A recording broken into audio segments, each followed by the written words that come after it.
Përshëndetje të nderuar teleshikues të televizionit Channel 1, ja ku jemi edhe sot në këtë mbrëmje në emisionin ton Making of, një puntat tjetër ku sot do të njehemi me një film të ri që quhet The Invited. The Invited është një film horror, dram, mbi të gjitha dhe aksion. Ky film është prodhuar në 30 janar të vitit 2009 në USA. Për sa i përket box office, për gati 2 javë ka arritur një shifër rekord nga 343 milion dollar, ka arritur deri në 927 milion dollar. Është një prodhim i DreamWorks Animation, Cold Spring Picture, por mbi gjitha ne do të jemi me trailerin e këtij filmi që është tepër interesant. Rikthehemi në studio për të diskutuar rreth filmit. Why can't I remember what happened that night? You lost your mother in the fire. Maybe it's not such a bad thing to forget. Go home. You'll figure it out. Alex! Oh, I miss you so much. I assume you saw Dad's new girlfriend. I'm so glad to have you back. I hope it works out so you can stay. And I'm sorry, I meant to tell you about Rachel. When did she move in? A month ago. She's helping him cope. 3 times a night. Listen, Anna, I know that you're supposed to hate Dad's new girlfriend, but I'm really hoping that we can make this work. Not too late. Alex, something happened. Yeah? I had a dream. There were children. I think they were trying to warn us. Your daughter got it in her mind somehow that your fiancé killed the family she worked for. Look at this. We need to find out who Rachel Summers really is. I want you to think about whether or not you are ready to be part of this family. You know what, Anna? I don't think this is going to work out. From the producers of The Ring and Disturbia. You're next. I thought that I was dreaming, but I wasn't. Look! Okay, now I'm afraid. In 2009, some secrets just won't die. Pretty little Anna. You're not going to ruin this for me.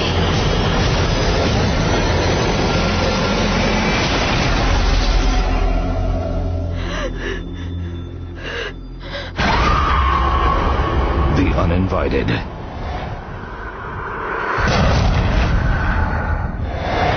Ja kur rikthehemi në studio, pasi ndoqëm trailerin e filmit, bëhet fjalë për protagonisten kryesore Ana, e cila humb të jëmën e saj në një aksident, më pas ajo në moshë adoleshente shtrohet në një spital psikiatrik sepse tenton të vrasë veten. Në spitalin psikiatrik, doktoresha e saj, doktoresha Spielberg, mundohet të rikthejë asaj kujtesën. Mbas 2 muajsh, Jati e fton atë në vilën e saj në Bregdet, ku mundohet të kurojë vajzën e saj. Kur shkon në shtëpi, ajo kupton se doktoresha e të jëmës së saj, që e kishte ndihmuar për shumë kohë, ishte bërë njerka. Në këtë moment ajo fillon të dyshojë për çdo gjë, duke menduar se njerka mund të kishte gisht në vrasjen e të jëmës së saj. Për sa i përket aktorit kryesor që bën pjesë në film, është Emily Browning, vazhdon me Ariel Cabot, David Strongling. Skenaristi i njohur Craig Rosenberg dhe Doug Mino, si dhe është drejtuar filmi nga Charles Guard dhe Thomas Guard. Por më tepër ne në këtë moment do të njehemi me intervistat e gjithë aktorëve që marrin pjesë në këtë film dhe më pas rikthehemi në studio.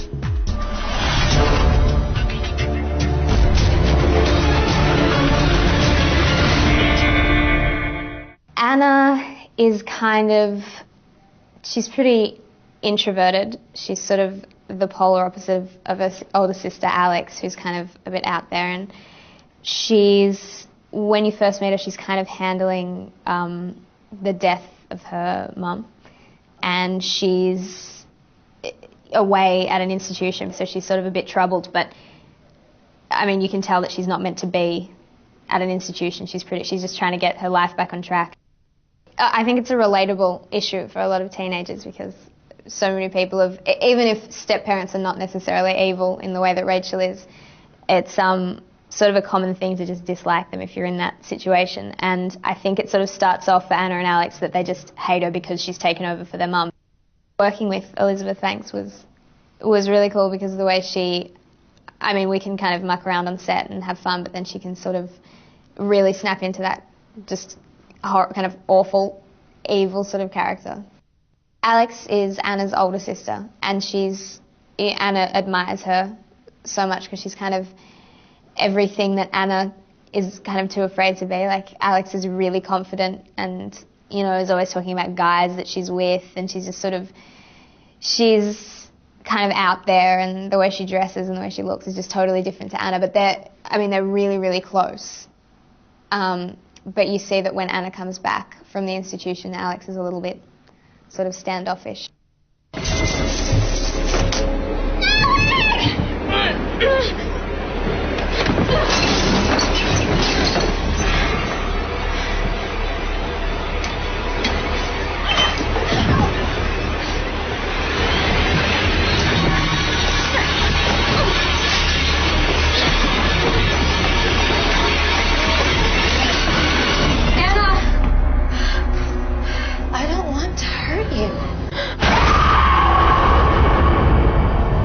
Well, I loved The Ring and Ringu, and I think that was really, you know, my introduction to these movies has been fairly recent. So I think they're just being discovered by sort of more mainstream American audiences. And I just think they're visually arresting, they're thrilling. I like spooky, scary movies. To me, it's like going on a great ride at the amusement park. You sort of get on the roller coaster, it takes you on the ride, you don't know what's coming next. I mean, it's just a great time at the theater. Rachel Summers is very ambitious. She is a pull herself up by her bootstraps kind of gal. She's been around the block a few times. My code name on the set is Evil Nurse, and I just think evil is the wrong word. I feel I'm the misunderstood. It's super fun to play a villain, you know. I mean, I certainly am not playing her as villainous. I love Rachel, and I think that's the only way to play a character. But I'm relishing the messing around with her and, you know, with the other characters that I get to do. I think it's always fun for the audience to watch the villain have a good time mincing over the other characters. Alex?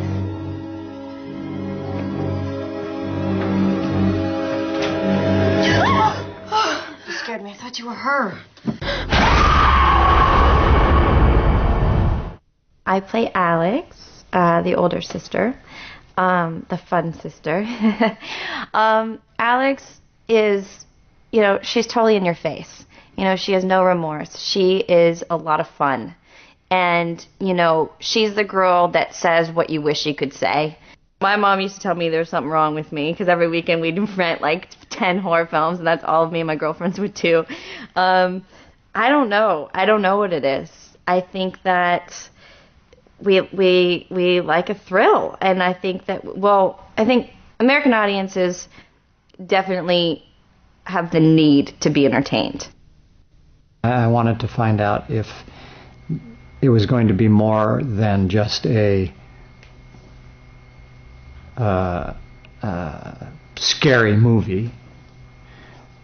And they said, yeah, this is going to be about the resonances and the ripple effects of what this young woman goes through and how it affects each character's life.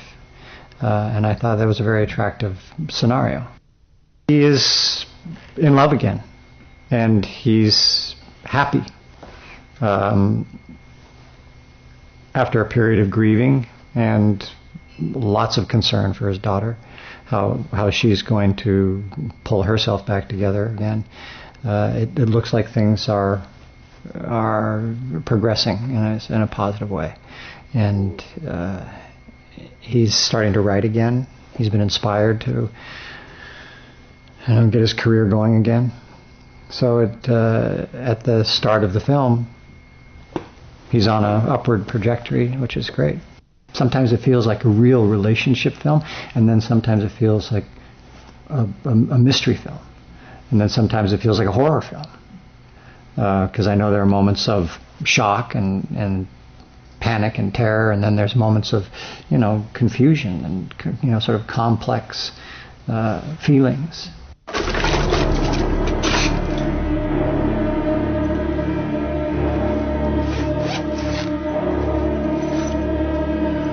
Whoa. Okay, that's enough to tranquilize a horse. Are you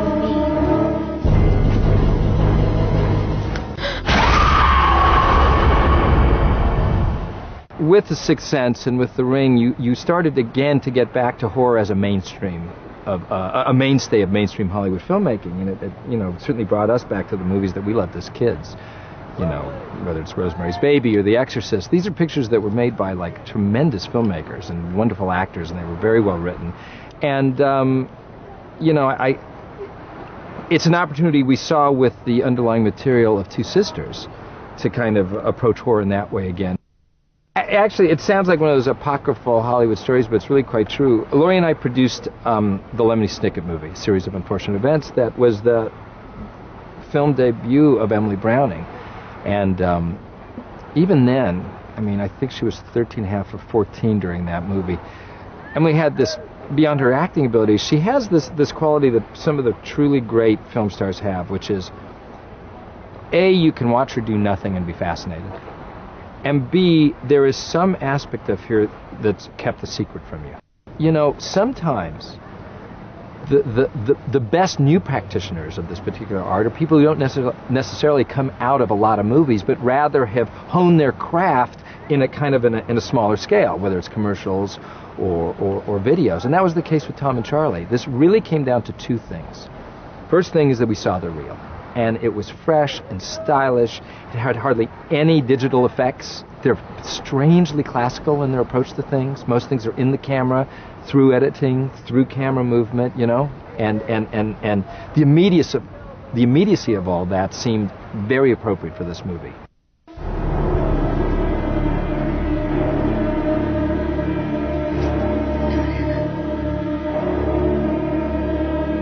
I don't think this is going to work out.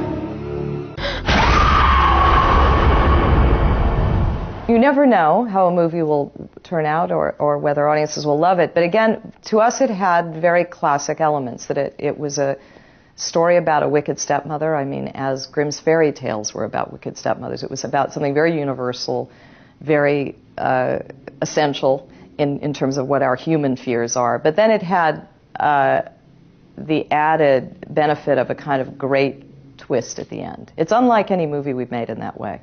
She was remarkable.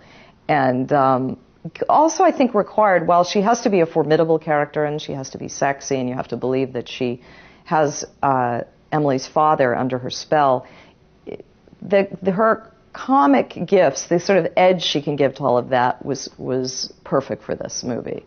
Because I think in all horror movies, well, that the line is always between, do I want to scream or do I want to laugh? You know, and laughter is a release in a horror movie.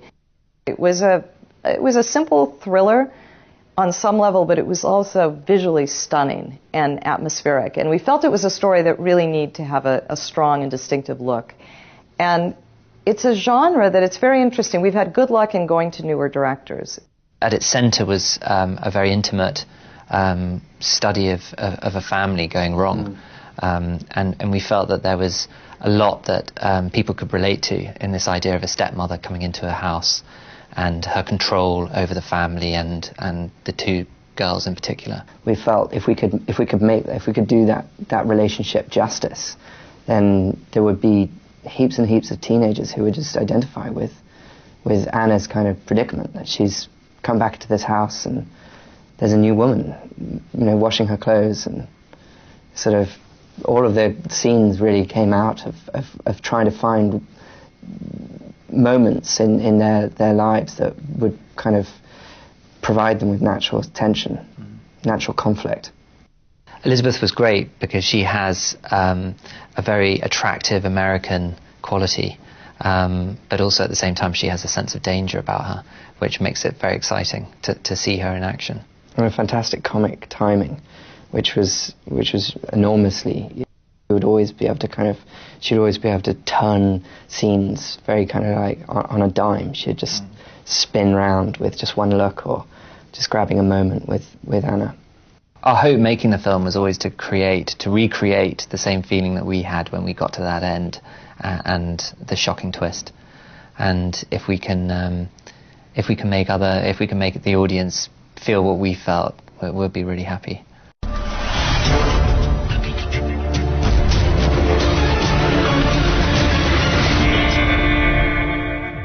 Siç u njohëm dhe me intervistat e aktorëve kryesorë që kishin marrë pjesë në këtë film, kuptuam se Emily Browning kishte shumë vështirësi në këtë film, ku ishte shprehur se ishte filmi më i vështirë që ajo kishte realizuar në karrierën e saj. Ndërsa ne do të shkojmë, do të ndjekim prapas skenat e filmit, pjesët më të vështira dhe më të bukura që kanë luajtur aktorët.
Play the last bit back with the hand.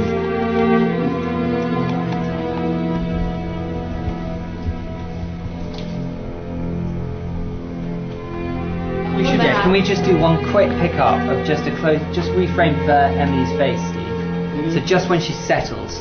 So it's like you come back up and you sit back and then you just look at, just clock the cloth and then go for it.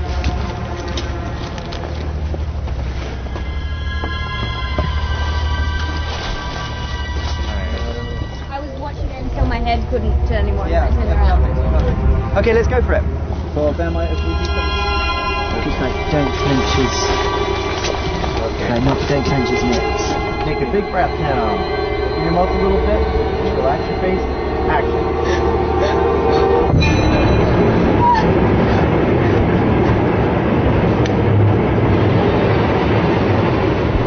Good job. Don't open your eyes. Just maybe just a little. You could just. Stay with him. Yeah, just see him and go, and then just let him go off. When you've done all the, I liked the hand gesture. That was good. Very nice. Just do one more. Just a fast. That's a cut. Yeah.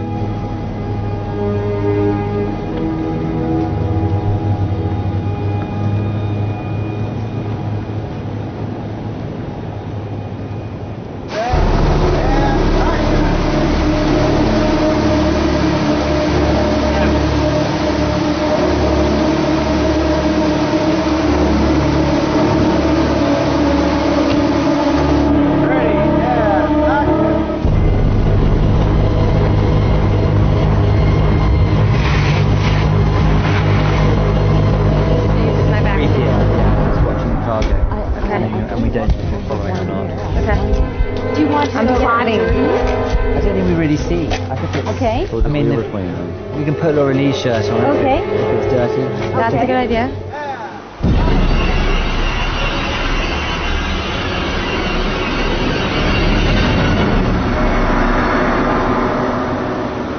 Don't put the flowers in the crevices revealed by the displaced slab is from the magazine. Xhesika.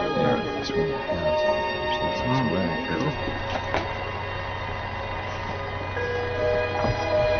That was good. Yeah. The open. Yeah. They come out there, that door. Yeah. Nice and in profile. Sneak around here. And then two shot there. Yeah, it's nice. It's tasty, isn't it?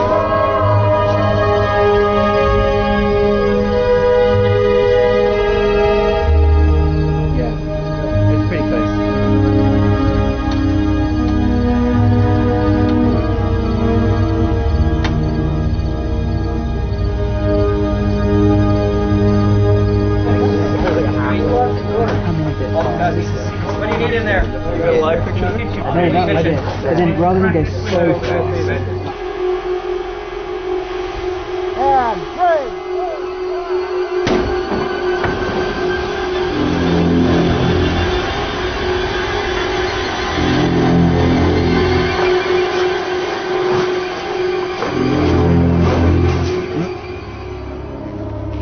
you been? She's so pissed.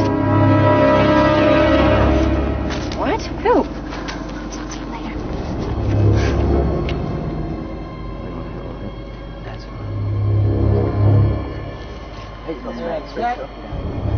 And action.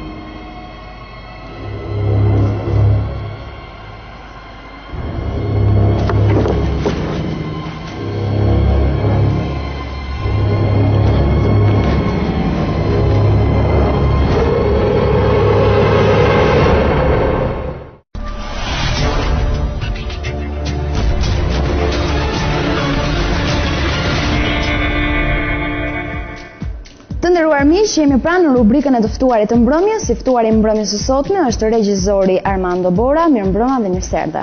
Mirëmbrëma dhe faleminderit për ftesën. Falenderoj. Armando, nga regjizor teatri në prezantues dhe moderator në një emision kulturor në Ora News. Ky ndryshim?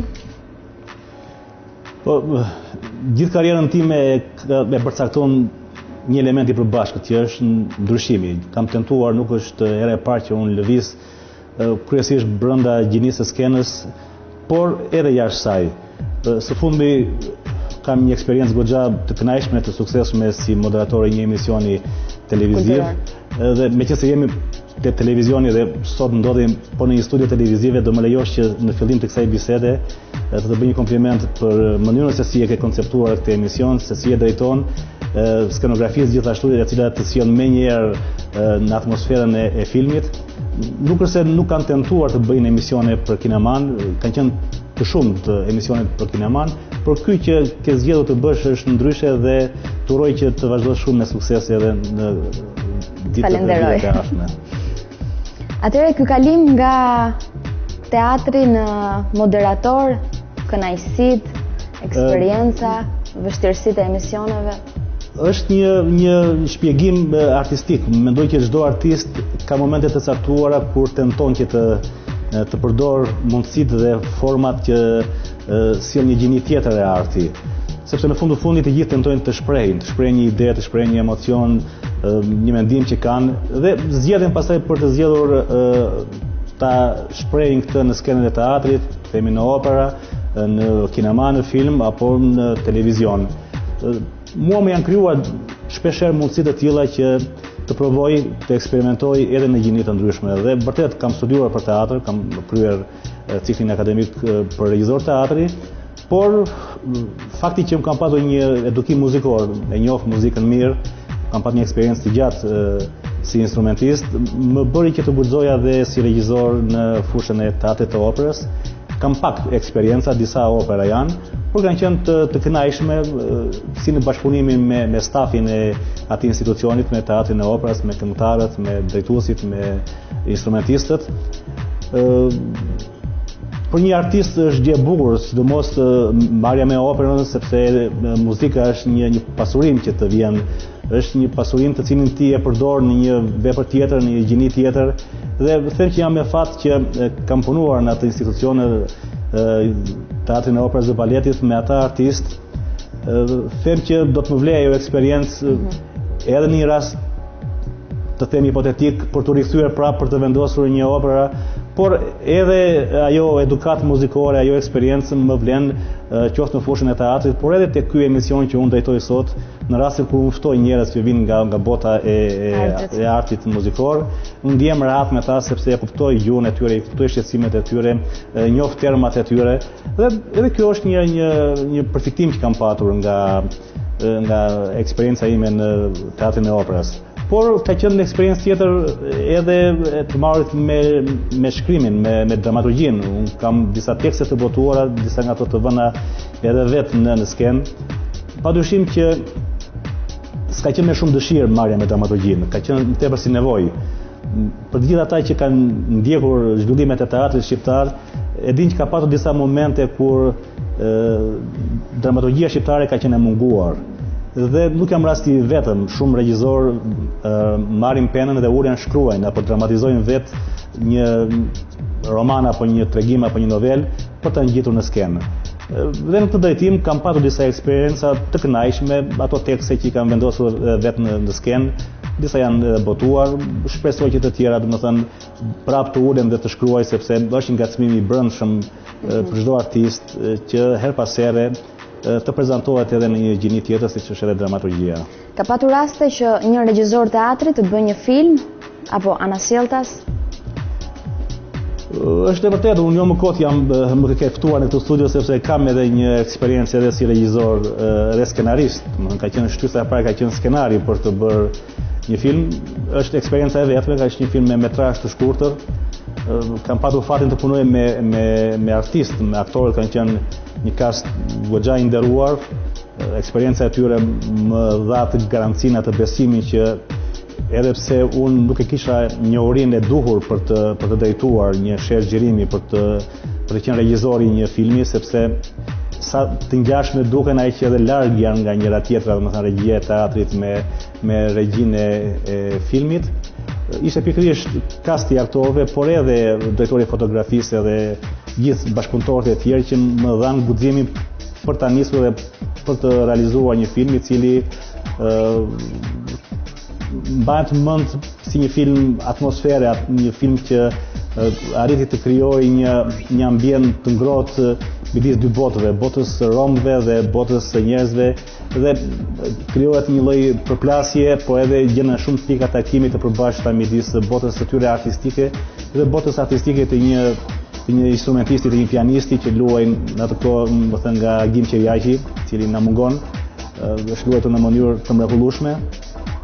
Por dua të theksoj te ky kasti ka patur edhe aktorë të tjerë si Birça Asko, Ferdinand Radi ka qenë roli i fundit i Ferdinandit në kinematografi, Bojara Sqeriu dhe një kast i ri aktorësh të cilës sot ata në teatrin kombëtar janë bërë ata aktorë që mbajnë aktivitetet kryesore të teatrit kombëtar. Për tu rikthyer tek pyetja juaj, ka patur raste jo të shumta kur regjisorët e filmit kanë tentuar që të futen në botën e teatrit. Një rast shumë i veçantë ka qenë nga emrat më të mëdhenj të kinemas shqiptare, siç është Dimitra Anagnosti, i cili ka vendosur një tekstin e tij në skenën e teatrit kombëtar. Ka patur dhe raste të tjera, kurse regjisorë nga bota e teatrit eksperimente, domethënë pika kontakti të pakta të rastishme me botën e kinemas nuk ka patur, po ka ndodhur që shumë regjisorë që kanë mbaruar për teatr janë përkushtuar filmin dhe vazhdojnë ta zhvillojnë karrierën e tyre në fushën e kinemas, duke u kujtuar ndonjëherë edhe për filmin. Domethënë nuk është një rast i veçantë, nuk është një çudi që një regjisor teatri të merret me filmin, por dhe anasjelltas një regjisor kinemaje të tentoj të shpreh me gjuhën e artit skenik. Çfarë bashkon teatrin me kineman? E thashë më përpara, ka shumë pika takimi, ashtu siç edhe i ndajnë shumë gjëra. Është aktori patjetër që për fatin e mirë, shumë nga ata aktorë që kanë bërë historinë e kinemas shqiptare, gjithashtu kanë bërë edhe historinë e teatrit shqiptar. Janë ata që luajnë edhe në teatr, luajnë edhe në kinema, por duhet të kuptojmë një gjë që mënyra e interpretimit në teatr është ndryshe nga mënyra e interpretimit në kinema. Është vetë fakti që raporti me shikuesin në teatr është i drejtë drejt, është brenda një salle, emocioni vjen nëpërmjet fjalës dhe deri diku edhe gestit. Te kinemaja është gjua, është imazhi, janë detajet të regjisorit, jo çdo gjë vjen nëpërmjet fjalës, por është imazhi kryesori. Gjithsesi prapë është një element që i bashkon. Janë shumë elemente të tjera, temporitmi, ana kompozimit të temit të skenarit, shumë i ngjashëm me kompozimin e një drame. Diçka tjetër që e dallon është që në kinema diçka që thuhet nëpërmjet imazhit nuk ka nevojë të thuhet edhe me fjalë, kurse në teatr është ndryshe. Në teatr domethënë e ka regjisori më të kufizuar pikërisht këtë anën e imazhit dhe është fjala, gjithmonë fjala ajo që është arma kryesore domethënë e teatrit. Pra aktorët kanë më vështirësi në teatr besoj se sa në filma. Kështu ka patur goxha në historinë e kinemas, jo vetëm shqiptare, por edhe botërore, që kanë dalë aktorë të mirë edhe nga bota e dashamirëve apo të amatorëve. Kanë marrë aktorë nga rruga, domethënë pa kryer një shkollim, një edukim për interpretimin dhe kanë realizuar filma të mirë. Në fund mund të kenë luajtur edhe veten e tyre, sepse ndos që një regjisor shfrytëzon një karakter, shfrytëzon një tip të veçantë, një portret interesant dhe e shfrytëzon për një film. Dhe kur e vendos për të bërë një film tjetër, një karakter tjetër, ai s'mundet më, sepse ka luajtur veten e tij. Por ka patur edhe raste kur shumë aktorë kanë ardhur nga pasioni i tyre, pas një lloji edukimi për kineman dhe kanë bërë karrierë të suksesshme në kinema. Është pak më ndryshe me teatrin. Teatri është pak e vështirë që ti pa patur një edukim artistik të mirë fillt të bësh një karrierë. Këtu përjashtimet nuk llogariten sepse ka edhe raste të veçanta, por në parim për të bërë teatr duhet të kesh patjetër një lloj edukate, të njohësh goxha teknikat të mjeshtrisë së interpretimit, mënyrës se si ti e ndërton personazhin, të raportit me partnerët në skenë, raportin me publikun dhe shumë elemente të tjerë, domethënë që ato mësohen patjetër në një shkollë. Përveç operës, keni menduar të riktheheni sërish kinematografisë, përveç projekteve me teatrin? Po, unë vërtet ka kaluar një kohë gjatë nga përfundimi i atij filmi, dhe emocionet janë shumë të bukura. Sa e shoh atë film, domethënë më ngacmon për të rikthyer edhe një herë tjetër. Tashmë jo një aventurë, sepse për herë të parë mund të quhet aventurë, marrja me diçka, për herën e dytë pastaj nuk je më për herë të parë. Të gjithë të shikojnë me një sy tjetër, të shikojnë duke të krahasuar me veprën e parë. Dhe në këtë kuptim dua që t'i rikthehem, kam mbyllur një skenar, në këtë rast nuk do të jem edhe regjisor, kam dëshirën domethënë që projekti i ardhshëm të jem thjesht skenaristi. Është më vjen mirë që po e bëj këtu, po e prezantoj për herë të parë domethënë në publik. Titulli është Ëndra i të vdekuri. Vetë titulli të çon në një botë surreale, një botë që për një regjisor është e mrekullueshëm sepse të jep shanse, të jep mundësi që surrealizmi të çojë në fantazitë e tua të pa kufizuara nga ai rregull që kinemaja e ka, që është shumë afër realitetit konkret, me shumë vështirësi pranon artificet apo të themi fantazitë e një regjisori. Në këtë rast, ky lloj skenari ta krijon mundësinë që ti të operosh me gjithë aksesorët e kinemas pikërisht në këtë lloj forme, në këtë lloj përqasje me realitetin nëpërmjet surrealizmit. Jemi duke punuar edhe me producentin dhe me regjisorin për ta futur në një nga garat e afërta të qendrës, për të marrë një mbështetje financiare dhe ndoshta nëse do të pranohet, do të miratohet, mund të nisë shpejt edhe procesi i realizimit të tij. Armando, unë të falenderoj për këtë bisedë këndshme. Uroj të jeni sërish të pranishëm. Ishte kënaqësi edhe për mua dhe me gjithë qejf do t'i pranoj me një ftesën tuaj në rastin më të parë. Të falenderoj. Nderuar miq, do të shkëputemi për pak çaste, do të shkojmë në publicitet e rikthehemi sërish.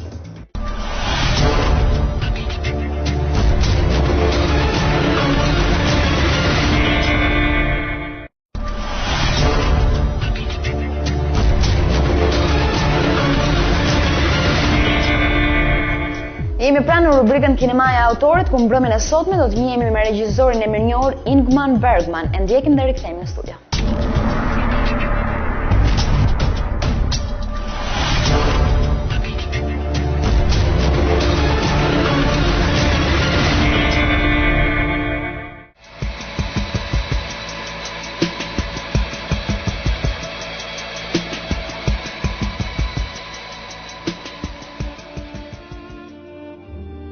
Midis viteve 1945 dhe 1988, Bergman realizon rreth 45 filma me metrazh gjatë. U njoh si regjisor i famshëm që me filmin Buzëqeshjet një natë vere, 1955, dhe më pas Vula e 7, Burimi i Virgjëreshës. Më vonë ai konsolidon suksesin me 2 seri të një drame dhome, Si në një pasqyrë. Kjo periudhë shënon kulmin e famës tij. Mbi veprat e tij janë shkruar artikuj dhe libra kritik. Skenaret janë përkthyer në gjuhë të gjithë botës dhe filmat e tij fitonin Oscar dhe çmime të tjera në të gjitha festivalet, duke bërë Bergmanin regjisorin artist kulluar. Nuk kaloi shumë kohë dhe disa projekte të pakujdesshëm ja bën vështirë Bergmanit gjetjen e financimeve dhe filmi Për shpëritje dhe ulërima, i 72-shit, u prodhua me kursimet e tij, me kontributet e disa aktorëve dhe me një huang nga Instituti i Filmit Suedez. Filmi pati një sukses botror ashtu si filmat Skej nga një dasëm, Flauti magjik. Më vonë Bergman i zën ngushtë nga fisku filloi një periudhë ekzili. Kthehet në Suedi dhe drejton filmin Fani dhe Alexander. Filmi triumfon përsa i përket të ardhurave dhe fiton 4 Oscar. Në ky moment Bergman është marrë vetëm me regji televizive, pasi i tha lamtumir kinemas. Në filmat e tij, Bergman ka derdhur ëndra, kujtime, ndjenja faji dhe fantazi. Ngjarje nga fëmijëria e tij shfaqen në shumë vepra. Humbja e të dashurës ka qenë inspirimi i filmit Një verë dashurie. Më vonë i bëri publike jetën e tij private në një film, ku bashkëtojnë dyshimi dhe figura egër e prindit mashkull. Njeriu cinik dhe artisti vizionar dhe i torturuar. Në filmat e tij gjenden parabolat pabesisë, sadizëm, zhgënjim, humbje besimi, paralizë krijuese dhe vuajtje therrse. Të gjitha këto ai mbledh në ambiente të ftohta ose në ndonjë dhomë mbytëse, ose në një skenë të cilën e plagos me ndriçim. Pavarësisht koherencës obsesive të temave që zgjedh, në karrierën e Bergman ekzistojnë disa faza. Filmat e tij të parë përshkruajnë krizë adoleshenciale dhe paqëndrueshmëria e dashurisë parë, siç është për shembull filmi Monika dhe dëshira, ndërsa veprat e fillimit viteve 50 janë të karakterizuara nga një ndjenjë keqe shpirtërore dhe nga reflektimi mbi raportin midis teatrit dhe jetës. Ana më pozitive në veprat e tij është besimi në art, i simbolizuar në filmin Fytyra, nëpërmjet trukeve të një prestigjatori. Veprat e viteve 60 përgënjeshtrojnë në mënyrë solemne fillimet e elementit fetar dhe human të veprave të mëparshme. Zoti tashmë është larg dhe nuk ndihet, dhe qendjet njerëzore përshkruhen si konfuze dhe narcize. As arti nuk arrin të shpaguajë dinjitetin njerëzor në një kohë presioni politik, dhe këtë na sugjerojnë filmat Persona dhe Skamen, Turpi.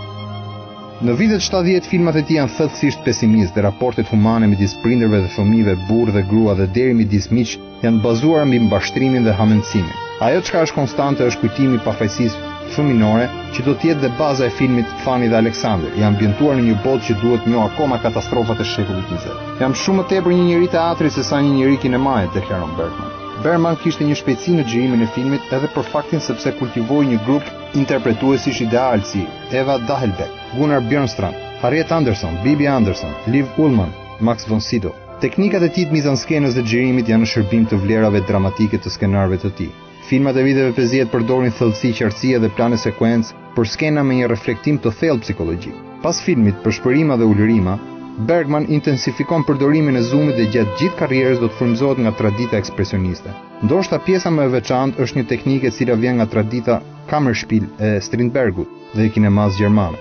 Bergman i shtyn aktorët drejt spektatorit, duke i lënë të lirë që t'i drejtohen direkt kamerës. Në dramat e dhomës Bergman gjiron skenat të tëra në plane frontal, me sfonde abstrakte dhe duke përqendruar në sfumaturat e shikimit dhe të shpresisë. Jean-Luc Godard shkruan për filmin Monika dhe dëshira: "Kemi harruar atë konspirim të menjëhershëm midis aktorit dhe spektatorit, kur Harriet Anderson, me sy të qeshur dhe të rrethuar si një mjegull nga rrëmuja dhe që vështrojnë direkt në kamera, na thërret për dëshmitar të përbuzjes së saj për të zgjedhur ferrin në vend parajsës." Filmi Persona përbën ndoshta zhvillimin e mëtejshëm të këtij stili intim. Pak a shumë në 60 minuta Bergman paraqet një psikodramë me anë të cilës sfidon publikun për të bërë dallimin midis artificiales nga realiteti. Ngjarja: një aktore, Elizabeth Vogler, refuzon të flasë dhe infermierja e saj, Alma, e çon për të kaluar disa pushime në një ishull. Pasi ka fituar besimin e Almës, Elizabeth fillon ta torturojë dhe Alma përgjigjet me dhunë. Shumë teknikat përdorura aludojnë për dyzimin e personalitetit të dy grave. Një imazh gati alucinante, një djali që zgjat dorën mbi një fytyrë, sikur na sugjeron një shpërbërje të identitetit. Bergman fut në kornizë historinë nëpërmjet imazheve të një filmi që projektohet, duke na sugjeruar natyrën iluzive të një bote, e cila e thyrë spektatorin. Në një moment veçantë intensiteti i imazhi i filmit digjet, duke shkëputur menjëherë spektatorin nga përfshirja e tij në dramë. Ambiguiteti dhe reflektimi i filmit Persona e bën një nga veprat shtyllë të kinemas moderne. Rrënjët e Bergmanit në teatrin modern dhe mënyra e tij për të trajtuar tema morale dhe fetare kontribuan për të bindur intelektualët perëndimor për statutin artistik të kinemas. Filmat e tij dhe imazhi i tij si kineas sensibël kanë padur një rol kryesor në përkufizimin e kinemas së autorit të pasluftës.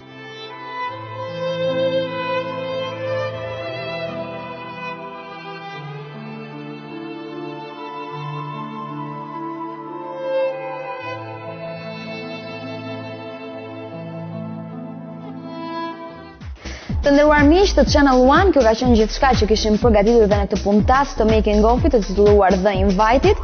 Ne do të rishihemi sërish ditën e shtunë në po të njëjtën orë, në orën 20. Ju uroj shikim të këndshëm programet tona në vazhdim. Deri atëherë, mirë takofshim.